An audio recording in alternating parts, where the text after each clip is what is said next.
Our next video is all about sickness, what we don't like to talk about. So we do our best at LMS to keep the building as clean as possible. Our cleaning crew is amazing. It's actually a former parent's company, so he is very aware of what needs to be done in order to keep our students and our faculty healthy. We do lots of hand washing here. We use so many tissues. We learn to cover our coughs. We disinfect surfaces and materials. So we do the best we can, but inevitably we're going to get sick, students and teachers. And so here's what you need to know. A student has to be symptom free for 24 hours without medication. So that's, fever, vomiting, diarrhea, pink eye, a rash. I mean, any of the illnesses, 24 hours, symptom fever free without medication. If a child has been prescribed a medicine by a pediatrician, they need to be on that medication for 24 hours before they return to school. And then we'll need a doctor's note for those that have been to the doctor. If your child gets sick at school, this is what we do. We have 2 thermometers. I'm sitting here, I can show them to you. 2 thermometers, ear, forehead. What we do is we take each one twice, try to get the closest accurate reading that we can. We consider a fever, just like the CDC, 100.4 or higher. So if a student is running a fever at school, we're going to call. You're going to need to come and pick them up immediately. Also, if they throw up, if they have diarrhea more than twice, those are reasons you're going to get called during the school day. If a student leaves school, here's how this works. Your student has a fever. We call you at 9 o'clock. Say, little Harvey has a fever, you need to come get him.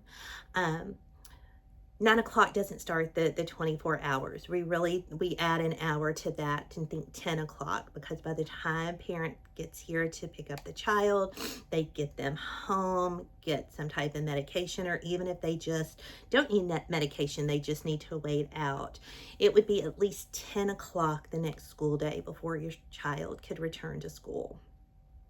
And that just, again, we are doing our best to keep our environment as healthy as possible. So we appreciate you helping us with that.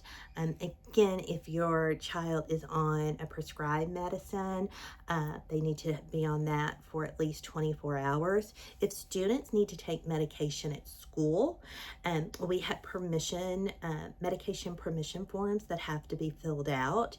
If it is an over-the-counter medication, then the dose that you are asking us to give must match the dose on the bottle.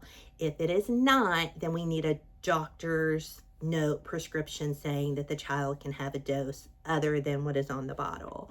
If it's a prescription from a doctor, then it needs to be in the prescription bottle.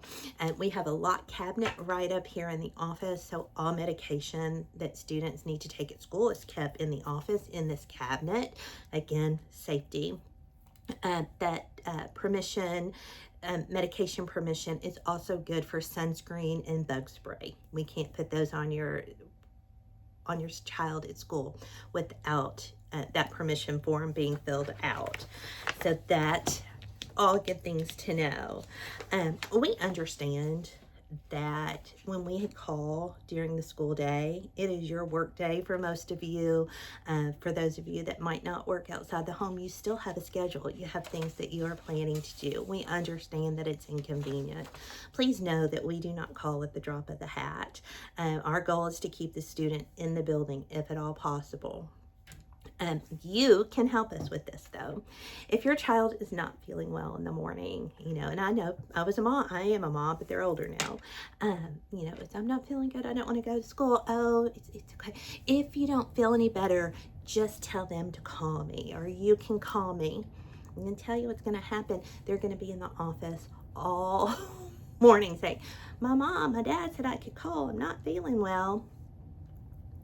You'll make it real hard.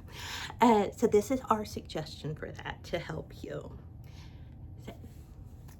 I know you don't feel good, and I'm so sorry.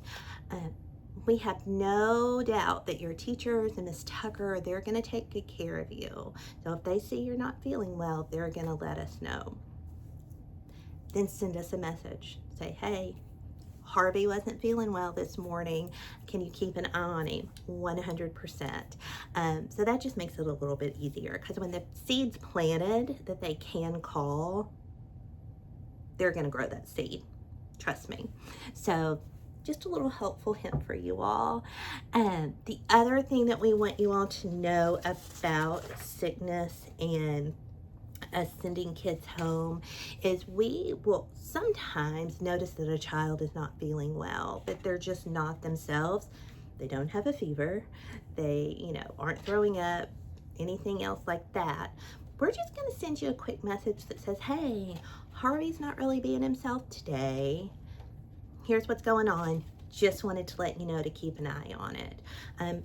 The teachers here, I mean, we get to know these children, and we can see when they're not themselves.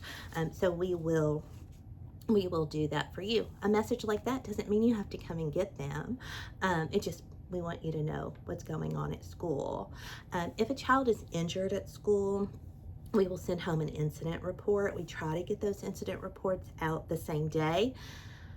Sometimes they don't get sent home, though. That would be a time that you might get a message outside of message hours, and it says, we're so sorry the incident report didn't get sent home.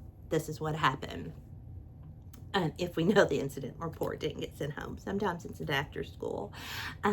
If it is a head injury, anything with the head, you're going to get a phone call. We let the parents decide then if you want to come and check on them yourself, how you want us to handle that. So there is always at least one, if not 2, 3, 4 staff members in the building that are CPR and first aid trained. So we're all up to date on that. Your child's safety and well-being is one of our top concerns. So that is how sickness works. Please let me know if you have any questions.